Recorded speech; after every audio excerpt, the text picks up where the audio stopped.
I've now had bunion surgery on my second foot, and I want to share with you a few more tips and ideas and lessons learned.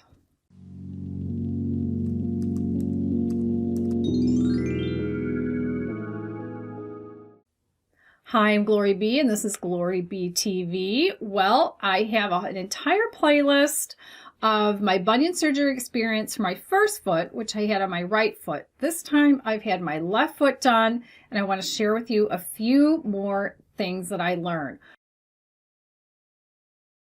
First of all, on my first foot, which I'll put a picture up here on the right, that's my right foot. That's the first foot I had done. And that foot they wrapped after surgery really well. It stayed like that the entire time. Well, for my second foot, the physician's assistant was on vacation. And so my wrap foot, it didn't stay. It moved around. I mean, the gauze underneath, the ace bandage, everything shifted forward. And they told me to keep checking my big toe and press the nail and make sure that the color comes back as it should. I couldn't see my first toe after a few days. So then I found out that because she was on vacation, probably the surgeon did the wrapping. So he never does it. So that was a little weird and a little uncomfortable. And I also, my first time, he did not put a pin in my second toe next to the big toe. But in this surgery, my second bunion surgery, he did. And so I knew that was sticking out there the whole time, but I couldn't see it because everything had shifted. So when I went to have the stitches out, which I'll talk about that a little bit later, I thought they were going to take the pin out, and they didn't. I still have it in right now. Now here's another lesson learned. The first time, I only took 2 sick days, and then I worked from home till I could drive. Well, that's what I did when I had my hand surgery on this basal joint. That worked out fine. But let me tell you, having the foot surgery, it's much more intense. It's more painful. You'll have more pain at night, which will disrupt your sleep. This time, I'm not working. I suggest that if you are working, that you take a medical leave of absence. In fact, I remember the HR benefits woman, she had bunion surgery, different kind, years earlier, and she had taken medical leave of absence, and she thought I was going to do that. I'm like, oh no, I'm just going to take 2 sick days. Well, I would, if I had to do it over again and I was working, I would take 4 weeks, 6 weeks, maybe even 8 weeks medical leave of absence, then work from home till I could drive, just because I'm realizing this time I need so much rest. I mean, one day I couldn't get out of bed until 10:15. And yeah, I had interrupted sleep, but it wasn't that bad. My body is just craving rest, and it might do the same for you too. This time I bought a knee scooter on Facebook Marketplace, but I want to show you real quick on Amazon. You can get the same one, but I want to talk about a couple different kinds that you want to consider, whether you're going to buy it brand new or you're going to go on Craigslist or Facebook Marketplace or some other local marketplace of used goods to find one that's right for you. This is the Knee Rover scooter that I have now that I bought on Facebook Marketplace by somebody who only used it for a week. Now, the thing that I didn't know, because it didn't come with directions, is that this little button that's at the top, if I mouse over, so you see, I'm going to edit the video to show you the little button, but you have to hold the handbrake all the way tight on brake, and then you can push that button down and it acts as a parking brake. Took me a long time to figure that out. I actually found it online, but we had to loosen up the brake a little bit so that I could actually pull it tight enough to press the button, because there are times when you're maybe at the kitchen sink or you're cutting some vegetables and you want your knee on the thing, but you don't want it to be moving. And that was really convenient. So here it shows a picture of a woman on it. I agree with their this last bullet point where they say this is good for heights 5 feet to 6'6". If you're under 5 feet tall, I'd suggest getting the junior size. Now, this exact same model, besides hot pink, which I understand not everybody wants hot pink, it also comes in this dark green color, and it's the exact same model. Now, if you're not necessarily in very good shape, which luckily I am, and I've been doing my 75 push-ups a day in my weight training before having the surgery, so I can pick this up. These wheels are, you know, they're really simple wheels. And when I'm walking the dog and going over an uneven sidewalk or twigs, I need to pick it up like I'm about to pop a wheelie. So you need to be strong to have this. You'll see some reviews where people say they fell off of it. I've never fallen off of it. It's never tipped over. But that's, I think, because my physical strength for a small person is pretty good. So if you're over 50 years old and you're not real sure about your strength, I'd get one of the rugged heavy-duty versions. So this is the one that I'm showing now, the Nova heavy-duty. This is the one that I borrowed last time. This thing was heavy-duty, and actually the wheels were more heavy-duty looking than shown in this picture. It's actually a heavier product. The Knee Rover now, I can pick it up and put it in the back of my car. I probably could put this heavy-duty one in there, but it would be more of a challenge. But this thing can go over twigs and whatnot, and I never felt like it might tip over. Well, I've never felt like the Knee Rover could, but I'm just concerned that other people have tipped over. Then Knee Rover also sells its own version of a heavy duty. You can see that the wheels are really rugged. This one's only a 3-wheeler, but you can find 4-wheelers out there that have rugged wheels and are heavier. And that's what I would suggest also if you're a bigger person, even just a large man, a tall woman, have more weight on you and you don't want to tip over something that is lightweight. I'll have links to all of these in the description box below the video. My next tip is about the surgical shoe. Now, I know in my last set of videos, I said I was surprised because I showed up for surgery day and they're like, you're going to have to buy this from us and we need for you to sign something because we're going to send it to your insurance, and it's $80. It was at least $80. It was at like $86.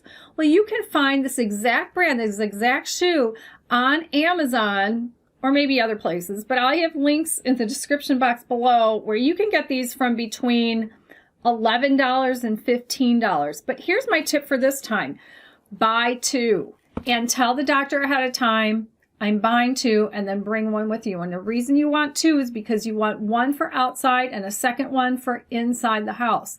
So now I've bought another one for inside the house. Since you're going to be buying it for yourself, you're going to want to know what size to buy. This is the Pro Care brand. The little size thing is in here. And they got me a size medium. I wear a size 8 women's. Now, if you look at all the descriptions and all the reviews of people, you're going to find women who wear size 8 who bought a medium. They're like, oh, it's too big. Well, that's because they're wearing it like a sandal and they're not covering their foot post-surgery. They're just, maybe they broke a toe and that's it. They're just wearing it with no sock at all or with one really thin sock. But if you're going to be post-op with bunion, you're going to need something bigger. So yes, the size 8 women's fits into size small with no sock, but with all the padding and all the stuff you need to protect your foot, you're going to need a medium. So bunion surgery with all the wrapping, if you are size 6.5 to 8.5, get the medium. If your foot is bigger than that, get the large. If you're a man, I just say get the extra large. Buy 2.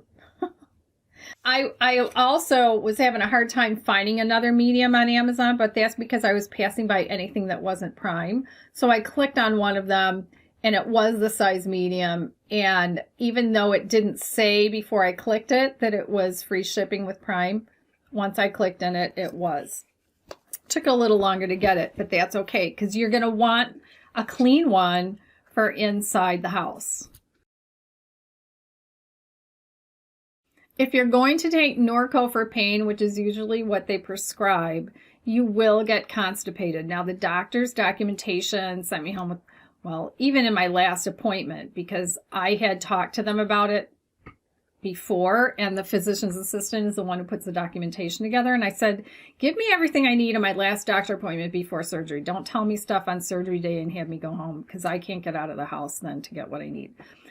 They have all the, Ducolax and all that thing. I didn't use any of that. So what I'm doing is drinking senna leaf tea. I already had some of this. I'll link it in the description box below. I drink 2 big cups of it a day in a mug that holds about 12 ounces. And it'll say let it steep for 3 minutes. They're tea bags. To me, it tastes like black tea. I put a little bit of almond milk in it, and I think it is fantastic. There's no caffeine in it. There's no stimulant, and it is wonderful. Now, if you leave Norco and you go to Tylenol and you're taking prescription strength Tylenol or regular strength, but you're taking Tylenol, that's really hard in your liver. So what you want to do then is get a bottle of this liver refresh from Now Foods, and it comes in 90 capsules, and that's what you want. You take 3 a day for a month. So by then you should be really easing off of the Tylenol. You don't have to start it right away. I didn't start it right away. I started it a little further in. I'm almost out of the Norco. I took 3 Tylenol last night and I was in pain for a little while. I actually massaged the foot. Haha. I put all my notes together for this video, and then, new things come up. So I massaged my foot. I didn't even get out of bed, and it finally calmed down, and I was able to go to sleep until the thunder started. Then the dog started to whine, but that's another story. When they take all of the wrapping and gauze off your foot on the day they're going to take the stitches out, the foot is always swollen. I showed this in my stitches out video for the first foot. The second foot, I was pleasantly surprised. It would still look like a Frankenfoot, but it's not nearly as swollen as the first foot. So a lot of stitches. That pin kind of grossed me out. Like I said before, I thought the pin was coming out the same day the stitches were coming out. And they're like, oh no, you got another 4 weeks with that pin in your toe. So yeah. They told me it doesn't hurt when they take it out, but I'll report on here later. Maybe I'll put a comment in, or maybe I'll do another video. But the PA said when I take the pin out, it won't hurt. And people, she said a lot of people don't ask her if it's going to hurt. And she pulls it out and it doesn't hurt. And they go, oh, that didn't hurt. I wish I had known that, because they're just freaking out and just worried and concerned that it was going to hurt so much when they pulled it out. So it's just to keep everything in the bone straight while everything is healing.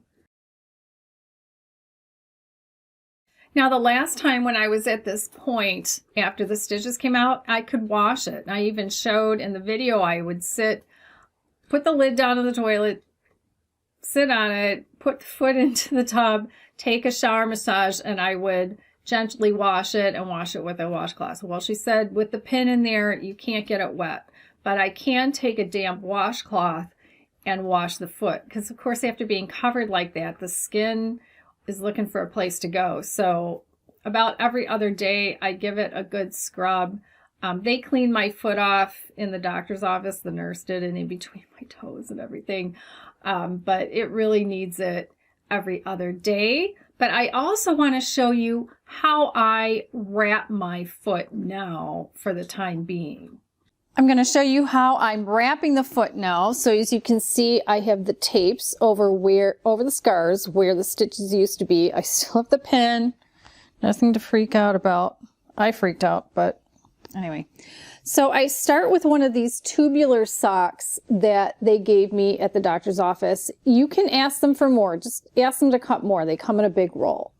So I gently put it on my foot, just part way up my ankle, and then I take the end and twist it once, and then fold it back and gently over the toe.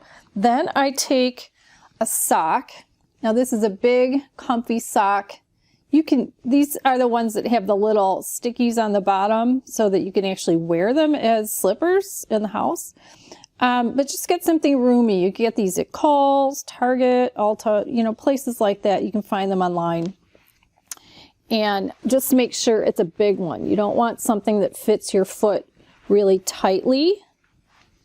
And so I put that on kind of, well, not real loose, not real tight at the toe anyway. And then I like to put on an ace bandage, and I'm using the 6-inch wide, which will be linked in the description box below. But I'm actually going to zoom out so you can see how I wrap this. All right, so I take it, of course, I'm on the floor now trying to show you, but I wrap it on itself. The end has Velcro, and I actually get it up onto the heel and once around the ankle. And it's easier to do this when I'm not doing it for a camera. And last, I wind up around the foot. It has Velcro on that end. And then I put it into, when I'm at home, now that I have my home shoe, the new one for wearing at home is very sticky. All right, and I put this tab in here first. And I get it so that it's snug but not tight, and even for this. So on this whole Velcro piece comes off. When I wore it on my right foot, I wore it this way. When I wear it on my left foot, I wear it this way. And then when I'm taking it on and off, I only have to move this front piece. And that is how I wrap the foot. Now, when I go out to the store or what have you, I do wear the big air cast boot, and I'll link to that below as well. I bought that myself. They were going to charge me like $600 for this boot. I'm like, no, not doing it. I brought it with me on the day that I had my stitches out just so they could work with me. Now, when I wear the air cast boot, I don't wear all this stuff that I just showed you. I only wear that tubular sock, or later when I don't have the pin in, I'll just put on a lightweight sock on my foot and then put that into the air cast boot, because with the tubular sock and the bigger sock, the blue sock I was wearing, and then the other padding with the ace bandage wrapped around, it won't fit in the air cast boot. Okay, you can do a simple sock. The air cast boot keeps it really secure and safe, and keeps you from knocking it on something. So that's a good thing to wear outside. Make sure to watch my other bunion surgery experience videos. You can start with the playlist by clicking the image on the top right over there. And thanks for watching.